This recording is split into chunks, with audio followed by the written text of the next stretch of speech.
Bulgaria stands at a crossroads in more ways than one. And the tremendous structural challenges of its own at a time when the region and the world are confronting an acute public health catastrophe and a resulting economic crisis. Bulgaria languishes at or near the bottom of a number of regional rankings, from its digital preparedness to its adherence to the rule of law. It's last on the European Commission's Digital Economy and Society Index, along with Greece and Romania, scoring poorly in digital and on the digitization of the economy and reliability and speed of internet connections. The pandemic demonstrates how important these measures are. It's also bottom among EU member states of Transparency International's Corruption Perception Index, scoring poorly on conflicts of interest, abuse of state resources for electoral purposes, opacity of party and campaign funding, and lack of media independence. On the other hand, it's an upper middle income country firmly anchored in the EU, one of the richest and most stable regions in the world. It's economically stable with a good fiscal framework, a stable currency and healthy trade and investment flows. It also occupies a favored strategic political position, linking the EU with Turkey and the Middle East and Asia beyond, and the countries of the Black Sea. It's a wonderful tourist destination with beautiful architecture, striking natural habitats, and a dazzling historical legacy. So, despite its challenges, Bulgaria has huge potential. With resources, the EU Recovery and Resilience Fund about to start flowing, elections around the corner, and the global economy preparing to leap forward from the pandemic slowdown, perhaps now is the time to grasp that opportunity. Today, we'll be joined by experts, both domestic and international, and senior government officials to discuss Bulgaria's immediate and longer-term prospects. Before that, I'm going to hand over to my co-chair, Agnese Ortolani, to give a brief economic forecast for Bulgaria and the region. Over to you, Agnese. Good morning, everyone.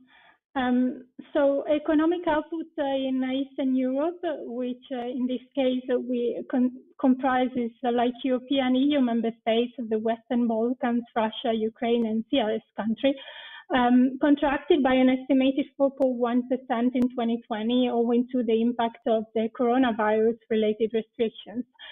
But the economic downturn was much less pronounced than the severe recession that we saw in the euro area of 7.4%.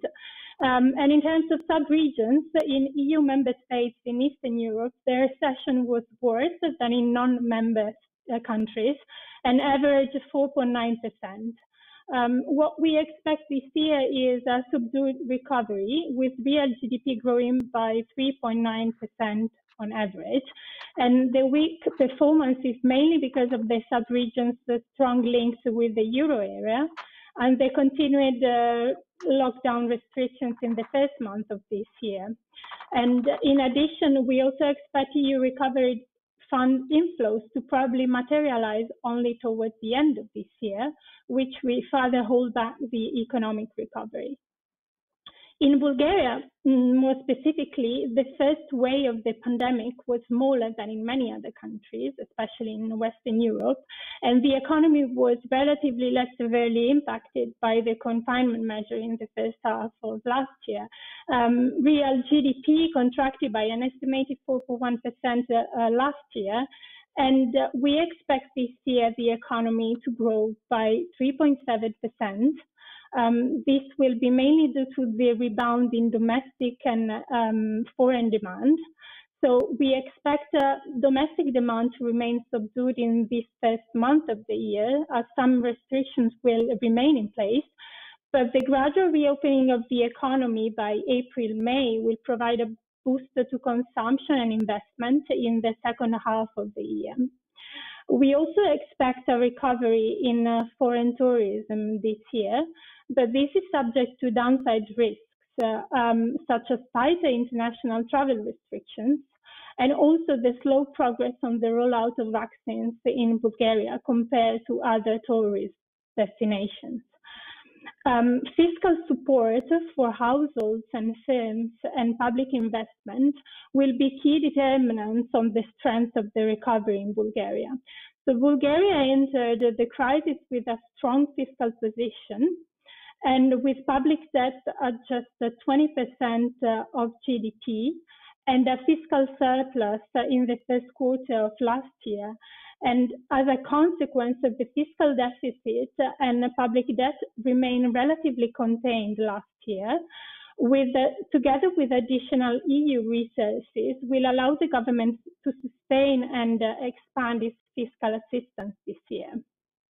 We expect the fiscal deficit to expand by 3.8% in 2021 from an estimated 3% last year, and the public debt to GDP ratio will peak at 28% in 2023, which is still low compared with regional peers, and we expect it to decline afterwards.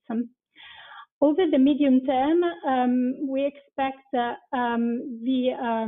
EU Recovery Fund that could provide a potential booster to the economy. And Bulgaria is among the biggest net beneficiaries of EU funding as a share of GDP in 2021-2027. EU funding for Bulgaria is set to double to around 29 billion euros in 2021-2027, as the regular EU budget will be this time supplemented by the EU's 750 billion euro post-pandemic recovery instrument. Under the EU Recovery Fund, Bulgaria is set to receive around 10% of the pre-crisis GDP in net direct fiscal transfers. And this huge EU-funded public investment program could increase potential growth in the country, but its effectiveness will depend not only on the country's absorption capacity, but also on whether the funds are directed towards productive investments and activities. And it's all for me now. Excellent. Thank you very much, Agnese. Well, that's a pretty positive picture, I think you'll agree. So things could be an awful lot worse, and in many parts of the world, and indeed in Europe, they are worse, economically speaking.